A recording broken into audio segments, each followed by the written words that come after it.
Isang babaeng natutulog nga ba ang bundok ng Makiling?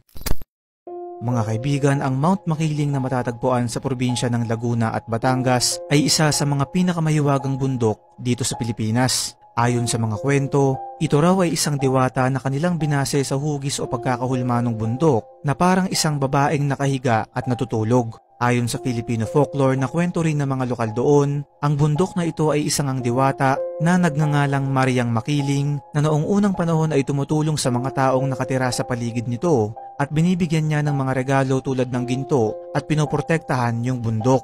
Kaya lang kapag hindi mo iginalang ang kanyang teritoryo, ay maaari ka nitong iligaw at hindi na makabalik sa iyong pinanggalingan. Marami ng kaso ng mga taong nawala dun sa bundok at hindi na nahanapan at sinasabi nila na sila daw ay pagmamay-ari na ni Makiling. Sa kabila ng mga kwentong ito ay hindi maikakaila na isa ang bundok na ito sa mga pinakamagandang bundok sa ating bansa na hanggang ngayon ay talagang dinarayo ng mga turista. Ikaw kaibigan, meron ka bang kwentong Makiling?